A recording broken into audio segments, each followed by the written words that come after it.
የአሜሪካ ጦር ኃይል በአረብ ባህር ስትቀዝፍ በነበረችው የኢራን የነዳጅ ጫኝ መርከብ ላይ ሚሳኤል መተኮሱ ተነግሯል። አሜሪካና ኢራን በተኩስ አቁም ድርድር ላይ ናቸው በሚባልበት በዚህ ወቅት ሁለቱም አዲስ ጥቃት ማወጃቸውም ተሰምቷል። አጎንብሶ በላን ተኝተህ ቀላውጠውና አለያም እባብ ለእባብ ይተያይ ካብ ለካብ ይሏል።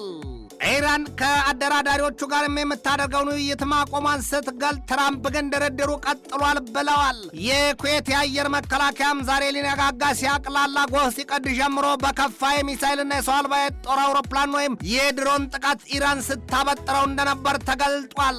የዓለም አቀፉ ትንታኔ ዘገባችንም መርጦ ያሰናዳው ርዕሰ ጉዳይ ነው። ከትንታኔ ዘገባው ጋር ትዕግስቱ በቀለ ነኝ።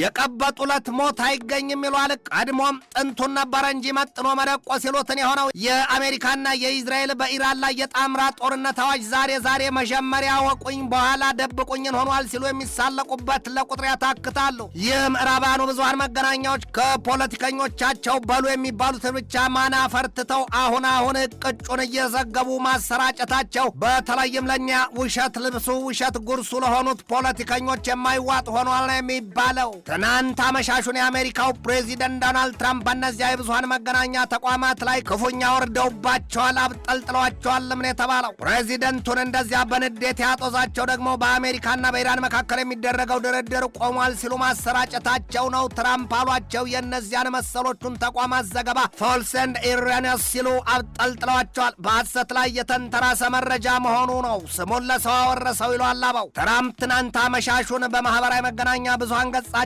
ባሰፈሩ ጽሑፋቸው በቴህራንና በዋሽንግተን መካከል ድርድሩና ውይይቱ ቆሟል የሚለው መረጃ ፈጽሞ ስህተት ነው ብለዋል። ትራምፕ አሉ በኢስላማዊት ሪፐብሊክ ኢራንና በአሜሪካ መካከል ድርድሩ ከ4 ቀናት በፊትም ከ3 ቀናት በፊትና ከ2 ቀናት በፊትም ቀጥሏል ነው ያሉት። ትራምፕን ይሏቸዋል ነፍስያቸው ተጨንቃለች። ከዚህ ቀደም በኢራን ላይ ያወጁት ጦርነታቸው ኢራንን ክፉኛ ቢጎዳትም የእርሳቸው ሀገር አሜሪካን ብትሆን ሰርቶ ለእሳትን የሆነባት ኪሳራዋ የሚነገር አልሆነም።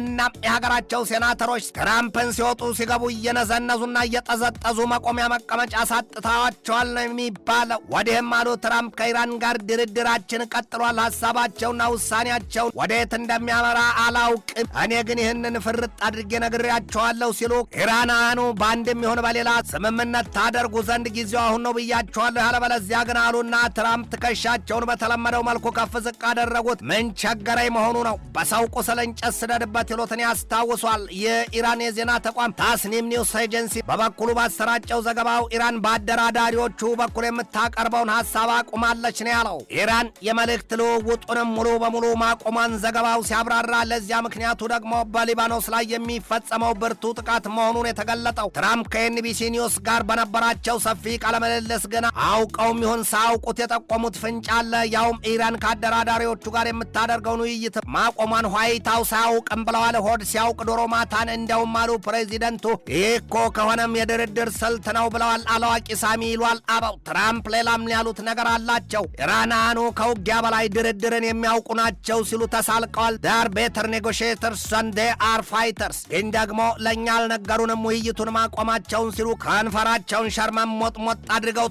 ትራምፕ ፕሬዚደንቱን በልህ ያንዘረዘራቸው ዋናው ጉዳያቸው ታዲያ እርሳቸው እንዳሉት የዋና ዋናዎቹ የብዙሃን መገናኛዎች የሐሰት ዘገባ ነው። የኒውዮርክ ታይምስ ውድቀት የቻይና ስትሪት ጆርናል ወይም ዎል ስትሪት ጆርናል ያሳተመውን ኮራፕት ኤንድ ኢሬሌቫንት ብለውታል። የማይታመንና ፈጽሞ ከእውነታው ጋር ግንኙነት የሌላቸው ሲሏቸው፣ ሲኤንኤንና ሌሎች የሚዲያ ተቋማትንም የሐሰተኛ ዜና አራጋቢዎች ናቸው ሲሉ የዘገቡትንም መረጃ ደግመውታል። ትራምፕ ኢራን በአሜሪካ ላይ ድል ተቀዳጅታለች ሲሉ ርዕስ የሰጡትን ዜና ጠቅሰውታል።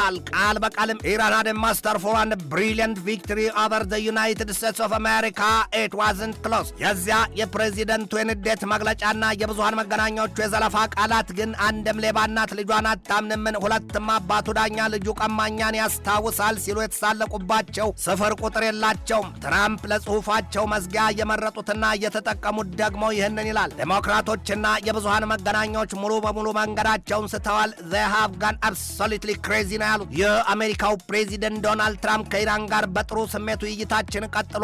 ያ የማይጥማቸው የብዙሃን መገናኛዎች ደግሞ በንጹህ ስራችን ላይ የሐሰት ወሬ ጥላሸታቸውን እየነሰነሱ ነው ሲሉ ላነሱት ሮሮ የሚያፋልስ ስራቸው በአደባባይ ተገልጦባቸዋል። ያውም የአሜሪካ ጦር ኃይል በአረቢያ ባህር ነዳጅ ዘይት የጫነቿን የኢራንን መርከብ በሚሳይል እርሳስ መውጫና መግቢያ ትንፋሽ ነስቷት እንደነበር ተገልጧል። መርከቢቱ በአረብ ባህር መተላለፊያ ወሽመጥ እየቀዘፈች ወደ ኢራን ወደብ ስታመራ የነበረች ናት ሲል በአሜሪካ ጦር የማዕከላዊ ዕዙ አስታውቋል። ይኸው ለ20 ሰከንድ የተለቀቀው የቪዲዮ ምስል እንደሚያሳየው አሜሪካ በሄልፋየር ሚሳይሏ የኢራንን የነዳጅ ጫኝ መርከብ የሞተር ክፍል አጉነዋለች ነው ያለው ዘገባው። ሄልፋየር የገሃነም እሳት መሆኑ ነው። የአሜሪካ ጦር ኃይል ከ3 ቀናት በፊትም በኦማን ባህር በተመሳሳይ አንድ መርከብ ዱዳና ሽባ አድርጎ ማልፈስፈሱ ይነገራል። የአሜሪካ ኃይሎች እስከ ዛሬም 6 የንግድ መርከቦችን በባህር ላይ በድን ማድረጋቸው ሲገለጥ 122 የሚሆኑትን ደግሞ አቅጣጫቸውን ይቀይሩ ዘንድ ማስገደዳቸው ተሰምቷል። የአሜሪካ ሹማምንት ያሻቸውን ይናገራሉ ይሏቸዋል፣ ከቶም ያልበላቸውን የሚያካሉ ይሏቸዋል። ትናንት አመሻሹን የአሜሪካው የውጭ ጉዳይ ሚኒስትር ማርኮ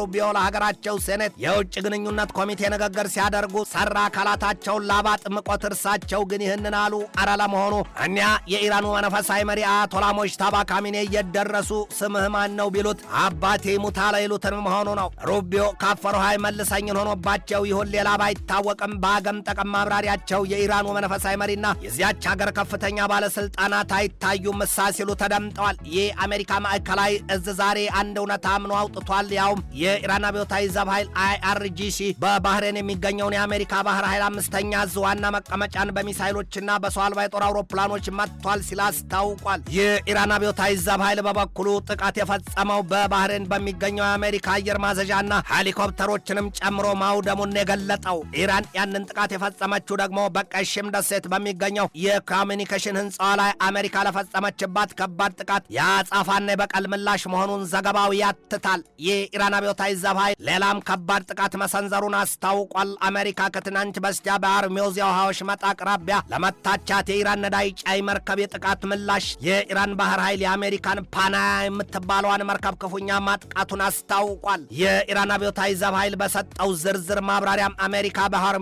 የውሃ ወሽመጥ ሊያገባትና ሳይቸግራት የገባችበት አባዚዋ የጦር ኃይሏን ከባድ ዋጋ እያስከፈለው ነው ሲል ተሳልቋል። ይሁንና የአሜሪካ ማዕከላዊ ዙሎና ድሮ ባወጣው መግለጫው የኢራን አብዮታዊ ዘብ ኃይል በአሜሪካ ባህር ኃይል የ5ኛ ዕዙን መትቻለሁ ያለውን ዜና ፈጽሞ ከእውነት የራቀ ነው ሲል አስተባብሏል። ይህ ደግሞ በአንድ ራስ ሁለት ምላስ አሜሪካና ኢራን የድርድርና የውይይት የተኩስ አቁም ስምምነትና የሰላም ስምምነት ሲሉ ለዓለም ጆሮ ዜና ቢያስነግሩም ዞር ብለው ግን መደባደባቸው አልቀረም ይሏቸዋል። የማይተማመን ባልንጀራ በየወንዙ ይማማላል ይባላል።